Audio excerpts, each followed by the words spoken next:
Welcome, everyone, to another edition of The Travel Show with your host, Ted Blank of Ted Blank Luxury Travel and Adventure. And we are going to go on an adventure south. And I can't wait to learn more about the Caribbean, however you say it. Great to see you. How have you been? I've been good. Thanks for having me. Good. So I know that this is a place where, a lot of people have perhaps on a life list that they want to go see. What makes this area of our world so special? January. No kidding. Yeah, I think we'll be sitting here in January looking at each other and saying, that idea we had to take the show on the road to the Caribbean, we should have done that. No kidding. Yeah. No, the Caribbean for us here in Minnesota is a winter destination, and people mostly go there because of the weather. And is it just always nice, or why is this the place? It's always warm. Always warm. In the fall, in October, November, it can be hurricane season, so it can be a little bit rough. But generally, it's going to be pretty hot there. In the summer, it's really hot. But you got the ocean. You can just hop in the ocean and cool off. So when people say the Caribbean, what exactly are we talking about? So we're really talking about all the islands that basically kind of run south from Florida all the way to the coast of South America. So some of the more well-known ones might be Jamaica, the Dominican Republic, St. Lucia, Barbados, St. Thomas, Puerto Rico. Those are all part of the Caribbean. And each of those, I would assume, has their own culture, their own traditions, their own reason to visit. It is amazing how if you go from Caribbean island to Caribbean island, how different they can each be. There are a lot of different cultural traditions that have kind of collided in the Caribbean, sometimes violently. You had the native Indians there. You had a lot of black slaves who were brought there in the 1700s and the 1800s. You have British influence, Spanish influence, Dutch influence, French influence, American influence. So it's really kind of this melting pot of cultures and histories and cuisines that make it a really neat place to go. And isn't it is it St. John's or St. Martin that it's ruled by different people? Yeah, the island of St. Martin is actually half French and half Dutch. Mm-hmm. And they each have their own specific culture. Yeah, they feel. do. They speak Dutch on the one side and they speak French on the other side. They use the same currency now, but they used to be totally different. And there's no border. You can go back and forth freely between the two of them. But the Dominican Republic, the island that it's on, half of it is Haiti as well. So totally different country. They speak Spanish and French. So when you talk about where people would like to go on vacation, I know that one of the things you do is really sit down and have a good conversation and flush things out about their lifestyle, what their hopes are. Who is the person that would like to go to the Caribbean? So the most common way I talk to the Caribbean about somebody is they'll come to me and say, we've gone to Mexico several times. We really liked it, but we'd like to go someplace new. And that's usually what opens up the conversation to talk about the Caribbean. And it's not really that far, is it? No, parts of it are very close. I mean, the Bahamas are very close to the United States. Parts of it are quite a ways. If you're going to fly to Barbados, which is about as far south in the Caribbean as you're going to go, if you flew nonstop, it'd be about 6.5, 7 hours. Oh, that is far to get there. So yeah, some of it's quite a haul. So again, if we wanted to pick a place to travel or to vacation in, how would you narrow it down? Well, so the first thing to know about the Caribbean and kind of the bad news to kind of get it out on the table is that it's gotten harder to get to the Caribbean now than it was a couple years ago. And what does that mean? Why? And so there are fewer nonstop flights from Minneapolis to the Caribbean islands. 3, 4, 5 years ago, there were quite a few different islands you could fly to nonstop. Sometimes it was only once a week, but you could get there relatively easily. A lot of those flights have been pulled from the schedule.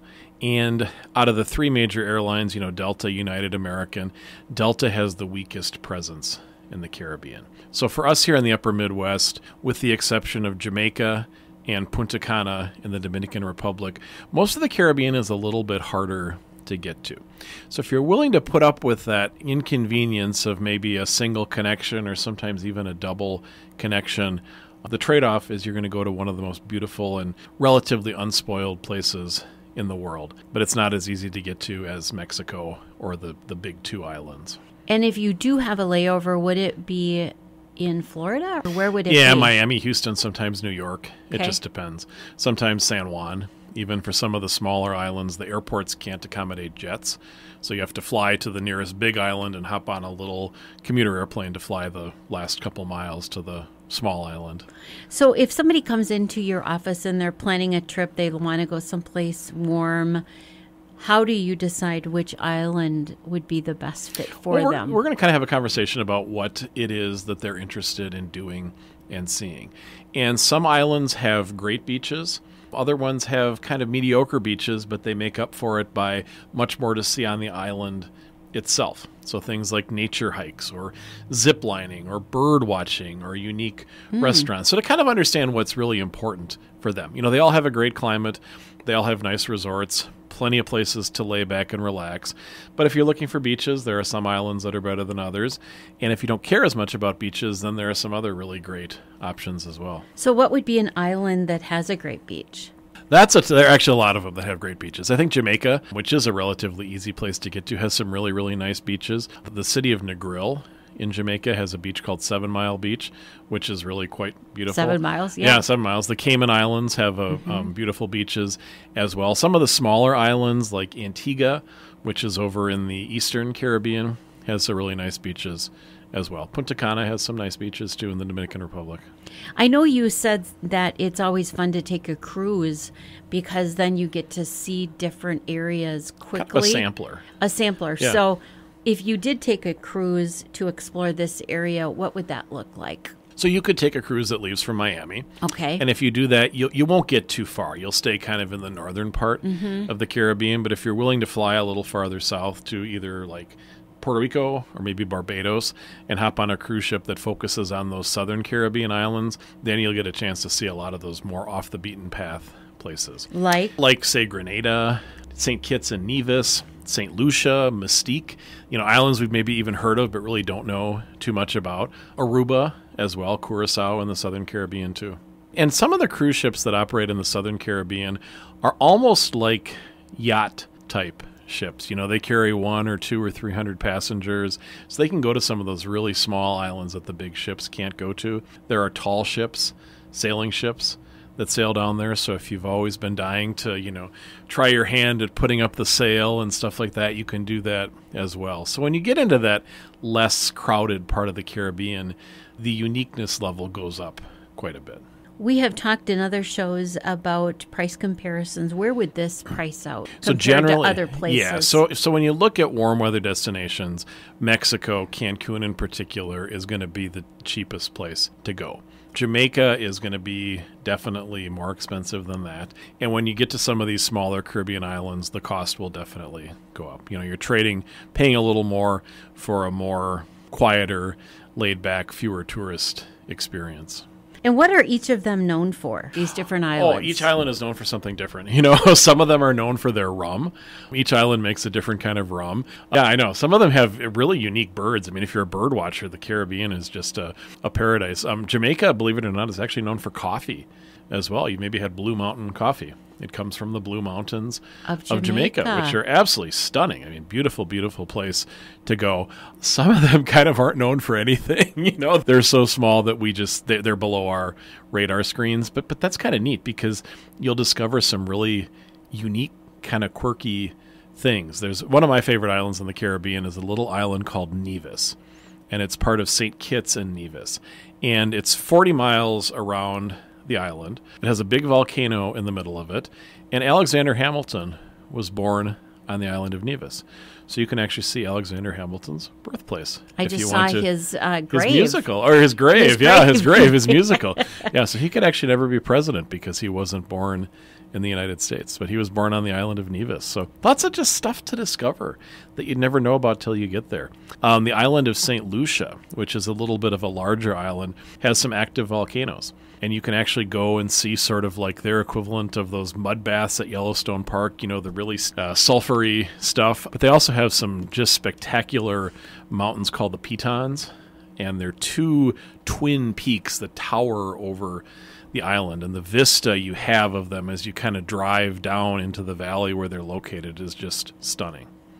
Is tourism a big industry for these little islands? Yeah, for many islands, it is their main industry. So when the pandemic was going on, I would assume that was a hardship Yeah, for it was them. it was very difficult for them. And so a lot of the Caribbean islands, as the pandemic started to ease up a little bit, they were really aggressive about requiring vaccinations, requiring testing, but many of them opened up pretty quickly after COVID and very safely. They put in place some good protocols and things worked out really well in the Caribbean islands because they're small, and they don't have big hospitals and things like that. So it wouldn't take too much for an island to be overwhelmed. So they had to be really careful. But tourism has made a really neat recovery in the Caribbean. There's a lot of growth. There are new resorts being built all Who's over the building Caribbean. them? Well, interesting. So Sandals is Sure. the big Jamaican resort company. And they've always stuck to the English-speaking part of the Caribbean. And last week they opened up a brand new resort on the island of Curacao, which is in the Dutch part of the Caribbean. So that's kind of a big expansion for them. And they're planning to open up one new resort every 18 months for the next 10 years. So they're on a big expansion mode. A lot of the resorts are much smaller. They're little boutique properties that are locally owned. Sometimes they're conversions of like an old sugar mill or something like that. So there are a lot of really neat boutique properties, with 20 or 30 or 40 rooms that are opening up, in a really nice restaurant. It's a smaller place, so it's not going to be the big chain hotels for the most part. I would assume that you could go to these countries, destinations, and have a different experience depending upon what kind of a hotel even you stay in. Absolutely. And, we're going there for a vacation. We're going there to relax on the beach. And so the selection of the hotel, I think, is a really critical part to having a nice Caribbean vacation. What do you think about an all-inclusive versus just a non-all-inclusive? Are most hotels all-inclusive these days? So most hotels in the big popular tourist destinations like Cancun, like Jamaica, are all-inclusive. Many Caribbean islands have actually outlawed all-inclusive resorts. And the reason for that is that they really want to encourage people to try out the local restaurants and patronize the local bars and the local shops and things like that. So it creates a totally different atmosphere. And I think, the nice thing about an all-inclusive is that everything's taken care of. You don't have to think. You don't have to think. You don't have to leave the property. But I think it's a shame to go to a beautiful place like that and never leave the hotel. I agree. And so that's why these smaller islands really emphasize what we call the European plan hotels, which means that meals are not included. I am in agreement with that. I think that if you don't leave a hotel, you're not getting the full picture. I love going out on excursions and learning about the culture and really seeing what's off the meeting the beaten people path. and trying the food and things like that. And there's so much neat cuisine out there, and they fish all the time. So, the seafood that you can try in the Caribbean is just incredible. So how do you know if it's a good fit for somebody, if it's an all-inclusive or not? I mean, for me, I don't think I would ever get my money's worth for an all-inclusive. I'm not a drinker. I like my nachos. I'm not really a fancy eater. That's a really good way to describe what are going to be the questions I'm going to ask. Generally speaking, if you avoid all-inclusives, the quality of the food is going to be a lot better.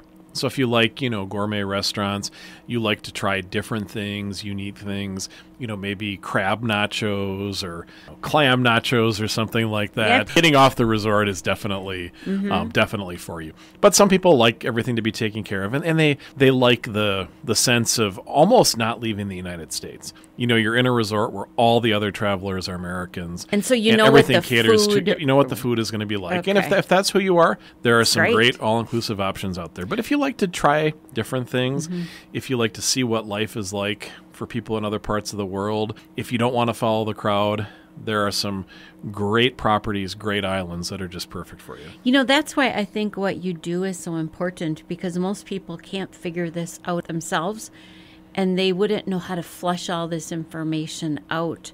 So what do you think is an important piece when people meet with you? Should they come prepared with preconceived notions, or will you help us figure out what we need to know? I really like to ask a lot of questions. And so I might ask you, what's your favorite restaurant? Well, you're going to answer Taco Bell because, of course, they have nachos. But, No, I'm not. I am not. But what do you like to do when what's your idea of a nice restaurant? And different people have very, very now, different. See, this is a great question. Yeah. So what is your idea of a nice restaurant? Of a nice restaurant. Put you on the spot.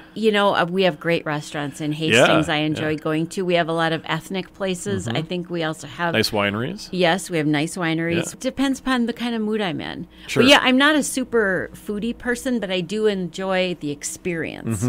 So, no, I don't go to Taco Bell. I hear they have good nachos. But I mean, it's having those conversations about where do you like to go and what are examples of restaurants you'd like to do. What do you enjoy doing for the day that you're there? Is it that you want to be the first person in line at the bar when they open at 9 o'clock to get a cocktail? Would you like to just sit on the beach and be left alone with your book? Would you like to go zip lining? Would you like to go scuba diving? Just to have a conversation about that. Would you like to sit with a book and your husband wants to go play golf? There are places where you can do that. Absolutely. Okay. Yeah. Nice. So having that conversation, getting to know you, it's really helpful because, islands and resorts have different personalities. And what might be a perfect fit for me might be a terrible fit for you, and vice versa. And that's great. I mean, that's the way it should be. Yeah, that's great. Yeah. We should all do something that we want to do, and we have some precious downtime. And I think just because your neighbor did this doesn't mean that that's what you have to do. You probably didn't go to the same restaurant as your neighbor on Friday night. Maybe they went to Taco Bell and you went to a nicer restaurant. Maybe. So again, if people want to learn more, how can they go about doing that, please? So the best way to get a hold of me is to give me a call at 651-964-8245. You can also visit my website. It's www.tedblanktravel.com. And I do send out a bi-weekly e-newsletter. And one of the things I'd like to talk about in that is, comparisons between different islands and things like that. Or you can visit me on Facebook at facebook.com/tedblanktravel.